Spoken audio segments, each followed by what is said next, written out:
இந்த வீடியோவில் உங்கள் லேப்டாப்போட பெர்ஃபார்மன்ஸை சூப்பராக நம்ம இன்க்ரீஸ் பண்ண போகிறோம். வித்தவுட் SSD RAM எதுவுமே தேவையில்லை, ஈஸியாக நம்ம இன்க்ரீஸ் பண்ண போகிறோம். ப்ரோ என்ன ப்ரோ சொல்கிறீங்க, SSD RAM இல்லாமல் எப்படி ப்ரோ பெர்ஃபார்மன்ஸ் இன்க்ரீஸ் பண்ண முடியும்னு நீங்கள் கேட்கலாம். SSD போடுற அளவுக்கு இன்க்ரீஸ் ஆகலாம் கூட ஓரளவுக்கு இன்க்ரீஸ் ஆகும். மேபி நீங்கள் SSD யூஸ் பண்ணியிருந்தீங்கன்னா ரொம்பவே ஃபாஸ்ட்டாக இருக்கும். அதுதான் ஒரு கான்செப்ட். பண்ணுறதுக்கு முன்னாடி ஒரு மேஜரான ஒரு பாயிண்ட்டை நீங்கள் நோட் பண்ணி வச்சுக்கணும். அதாவது என்னன்னு கேட்டிங்கன்னா, உங்கள் பேட்டரி பற்றி நீங்கள் கவலையே படக்கூடாது. ஏன்னா நீங்கள் நார்மலாக யூஸ் பண்ணிட்டு இருக்கிறத விட பேட்டரி இந்த டைம் வந்து கொஞ்சம் ஃபாஸ்ட்டாக ட்ரெயின் ஆகும். மேபி பேட்டரி இஷ்யூஸ் வர்ற அளவுக்கும் சான்சஸ் இருக்குது, பட் அதிக சான்சஸ் கிடையாது. ஒரு 20% மேபி பேட்டரி சீக்கிரமாக போகிறக்கு சான்சஸ் இருக்குது. ஏன்னா இது வந்து நம்ம பேட்டரியிலேருந்து ஃபுல்லோடு எடுக்க போகிறோம். ஸோ அதனால் உங்கள் லேப்டாப்போட பெர்ஃபார்மன்ஸ் வந்து இருக்கிறத விட ரொம்ப ரொம்ப பூஸ்ட் ஆக போகுது.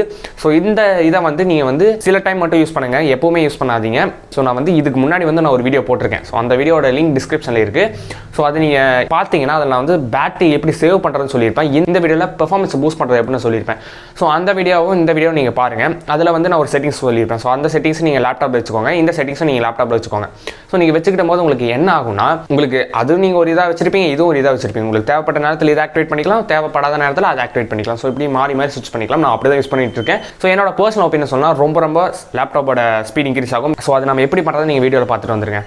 ஓகே, நீங்கள் என்ன பண்ணுறீங்கன்னா, உங்கள் சர்ச் ஐக்கானில் கண்ட்ரோல் பேனல் அப்படின்னு சர்ச் பண்ணிக்கோங்க. சர்ச் பண்ண உடனே உங்களுக்கு இந்த டேப் ஓப்பன் ஆகும். ஸோ இது நீங்கள் ஓப்பன் பண்ணிவிட்டு இதில் பார்த்தீங்கன்னா பவர் ஆப்ஷன்ஸ் அப்படின்னு ஒன்று இருக்கும். ஸோ இந்த பவர் ஆப்ஷன்ஸ் கிளிக் பண்ணிக்கோங்க.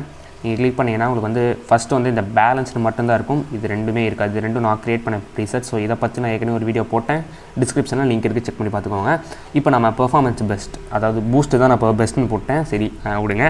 ஸோ இது நம்ம பார்க்க போகிறோம். ஸோ இந்த ரெண்டு இது நீங்கள் க்ரியேட் பண்ணணும். அதாவது இது எப்படி க்ரியேட் பண்ணணும்னா, ஜஸ்ட் நீங்கள் இங்கே பார்த்தீங்கன்னா கிரியேட்டிவ் பவர் பிளான் இருக்கும். அது ஜஸ்ட் நீங்கள் டேப் பண்ணிங்கன்னா உங்களுக்கு வந்து 3 இது இருக்கும். ஸோ இப்போ நம்ம வந்து ஹை பர்ஃபார்மன்ஸுக்கு தான் நம்ம போக போகிறோம். ஸோ பவர் சேவ் வந்து நான் ஏற்கனவே வீடியோ போட்டேன், அது தனியாக இருக்கட்டும். பேலன்ஸுங்கிறது வந்து ஆட்டோமேட்டிக்காக இருக்கும். ஸோ இது நீங்கள் பேலன்ஸ் கிளிக் பண்ண வேணாம், ஹை பர்ஃபார்மன்ஸ் கிளிக் பண்ணிட்டு உங்களுக்கு நீங்கள் பிளான் நேம் வச்சுக்கிட்டு நெக்ஸ்ட் கொடுத்துட்டு நீங்கள் ஓப்பன் பண்ணிக்கலாம். ஸோ ஜஸ்ட் நம்ம இப்போ வந்து நம்ம இந்த இதை தான் நம்ம போய் பார்க்க போகிறோம். ஸோ இதை நான் வந்து சேஞ்ச் பிளான் செட்டிங்ஸ் கொடுக்குறேன். இப்போதைக்கு நான் பண்ணல, ஜஸ்ட் நான் உங்களுக்கு காட்டுறேன் எப்படி இருக்குன்னு. இதில் வந்து நீங்கள் இதில் வந்து பார்த்தீங்கன்னா உங்களுக்கு நீங்கள் வேணுங்கிறத கொடுத்துக்கலாம். இதில் கம்ப்யூட்டர் ஸ்லீப் நீங்கள் நெவர் கூட வச்சுக்கலாம், இல்லை டைம்ஸ் லிமிட் கூட செட் பண்ணிவிட்டு இதில் நீங்கள் எவ்வளோ டைம் வேணால் செட் பண்ணிக்கலாம். ஸோ ஜஸ்ட் இப்போ வந்து நெவர் கொடுத்துட்டு சேஞ்ச் அட்வான்ஸ் பவர் செட்டிங் கொடுக்குறேன். ஸோ இதில் நீங்கள் பாருங்கள். ஸோ இதில் நீங்கள் வந்து ஜஸ்ட் நீங்கள் இந்த பிளானில் தான் இருக்கீங்களா ஒரு டைம் செக் பண்ணிக்கோங்க. செக் பண்ணிட்டு இதில் வந்து ஹார்ட் டிஸ்க் இருக்குது பார்த்தீங்களா, இதில் வந்து நீங்கள் ஜஸ்ட் ஒரு 30 மினிட்ஸ் கொடுத்துக்கோங்க. அதாவது 30 மினிட்ஸ் எதுக்குன்னா, உங்கள் ஹார்ட் டிஸ்க் வந்து இதுக்கப்புறம் உங்களுக்கு வந்து ஆஃப் ஆகணும் அப்படின்னு இதில் இருக்குது. ஸோ இதை நீங்கள் வந்து ஜஸ்ட் நீங்கள் 30 மினிட்ஸ் கொடுத்துக்கோங்க. மற்றபடி இதில் நீங்கள் எதுவும் பண்ண வேணாம். இதில் பார்த்தீங்கன்னா ஒயர்லெஸ் அடாப்டர் செட்டிங்ஸ் இருக்கும். இதில் வந்து பவர் சேவிங் மோட் இருக்கும். இதில் நீங்கள் வந்து மேக்ஸிமம் பெர்ஃபார்மன்ஸுக்கு ஸ்விட்ச் பண்ணிக்கோங்க. இதில் மீடியம் லோ அது மாதிரிலாம் இருக்கும். நம்ம மேக்ஸிமம் பெர்ஃபார்மன்ஸுக்கு மாற்றணும், மேக்ஸிமம் பவர் சேவிங்க்கு மாற்றிக்கூடாது. ஓகேவா, இது நீங்கள் மாற்றிக்கணும். இது ப்ளக்டின் ரெண்டுக்குமே மாற்றி வச்சுக்கோங்க. ஸோ இதை நீங்கள் கொடுத்துட்டு இதில் நீங்கள் USB ஸ்லீப் இதெல்லாம் எதுவும் வேணாம். இதில் இன்டெல் கிராஃபிக்ஸ் இருக்குது பார்த்தீங்கன்னா, இதில் நீங்கள் இன்டெல் யூஸ் பண்ணாலும் சரி, எந்த கிராஃபிக்ஸ் யூஸ் பண்ணாலும் சரி, நோ ப்ராப்ளம்.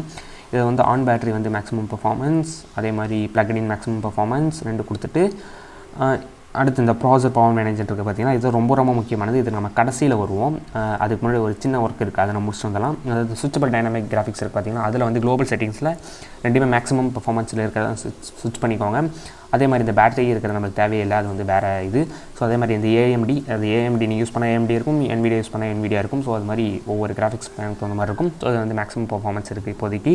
இதுக்கப்புறம் தான் நம்ம பெரிய இது பண்ணது ப்ராசர் பவர் மேனேஜ்மெண்ட்டுக்கு நம்ம வரப்போகிறோம். ஸோ இதை வந்து கொடுத்து நம்ம ஓப்பன் பண்ணிக்கலாம். ஸோ இதில் வந்து மினிமம் ப்ராசஸ் ஸ்டேட் வந்து 100 வச்சுக்கோங்க, மேக்ஸிமம் ப்ராசஸ் ஸ்டேட் வந்து 100 வச்சுக்கோங்க. இது என்ன மீனிங்னா, இதை வந்து நீங்கள் என்ன பண்ணணும்னா, இப்போ 100%னா உங்கள் பேட்டரியிலேருந்து ஃபுல் பவர் அந்த ப்ராசஸருக்கு போய் கொடுக்கும். அதாவது உங்கள் ப்ராசஸர் கேட்குற பவர் வந்து உங்கள் பேட்டரி கொடுத்துரும். ஸோ அதனால் உங்களுக்கு வந்து பெர்ஃபார்மன்ஸ் வந்து சூப்பராக பூஸ்ட் ஆகும். அது நீங்கள் பிரச்சனை இல்லை. அதே மாதிரி இங்கே சிஸ்டம் கூலிங் பவர் இருக்குது பார்த்தீங்களா, இதில் வந்து ஆக்டிவ் வைக்கணும். அதாவது இந்த ஆக்டிவ் பேசிவ்னு 2 ஆப்ஷன் இருக்கும். கிளிக் பண்ணால் தெரியும், ஆக்டிவ் பேசிவ்னு 2 இருக்கும். ஸோ இது ரெண்டுக்கும் மீனிங் என்னென்னு பார்த்தீங்கன்னா, உங்களுக்கு கூகுளில் நீங்கள் போட்டிங்கன்னா உங்களுக்கு நல்ல டீட்டெயிலாக கொடுப்பாங்க. ஸோ இது 2 மீனிங் என்ன ஷார்ட்டாக சொல்லிடுறேன். அதாவது ஆக்டிவில் வச்சிங்கன்னா உங்களுக்கு வந்து ஃபேன் ஸ்பீட் இன்க்ரீஸ் ஆகி உங்களுக்கு வந்து ஹீட்டெல்லாம் வெளியேற்றும். ஸோ இது வந்து ஆக்டிவ். பேசிவ்னா உங்களுக்கு ப்ராசர் ஹீட் ஆகும், அதுக்கப்புறம் ஃபேன் ரன் ஆகும். ஸோ இதுதான் வந்து ஒரு மீனிங். ஸோ இது நீங்கள் ஆக்டிவ்லேயே கொடுத்துக்கோங்க, அதுதான் வந்து பெஸ்ட்டு. ஏன்னா இப்போ வந்து ப்ராசர் வந்து கொஞ்சம் பயங்கரமாக ஹீட் ஆகும் நம்ம இந்த செட்டிங்ஸில் வச்சு ஒர்க் பண்ணும்போது. ஸோ இது நீங்கள் கொடுத்துட்டு இப்போ நான் வந்து உங்களுக்கு காட்டுற பாருங்கள். அதாவது இந்த 2 இதுக்கும் காட்டுற பாருங்களேன். அதாவது இந்த பேட்டரி சேவிங்க்கும் காட்டுறேன், பெர்ஃபார்மன்ஸ் பெஸ்ட்டுக்கும் நான் உங்களுக்கு வந்து ஒரு டீட்டெயிலாக ஒரு இது காட்டுறேன். அதாவது நான் வந்து எடிட்டிங் பண்ணுறதில் நான் காட்டுறேன், மற்றதில் அவ்வளோ அக்யூரேட்டாக என்னால் காட்ட முடியாது. ஸோ நீங்கள் இது பண்ணிவிட்டு நீங்கள் பார்த்தீங்கன்னா சூப்பராக இருக்கும் லேப்டாப் பெர்ஃபார்மன்ஸ். நான் இப்போதைக்கு பேட்டரி சேவிங்கில் வச்சுக்கிறேன். இப்போதைக்கு நான் பேலன்ஸில் வச்சுருக்கேன். ஏன்னா சில ஒர்க்லாம் பண்ணனால பேலன்ஸில் இருக்குது. இப்போ அதுக்கப்புறம் நான் பேட்டரி நீங்கள் மாற்றிக்கலாம், இல்லை பெர்ஃபார்மன்ஸ் பூஸ்ட்டும் நீங்கள் மாற்றிக்கலாம் சிம்பிளாக.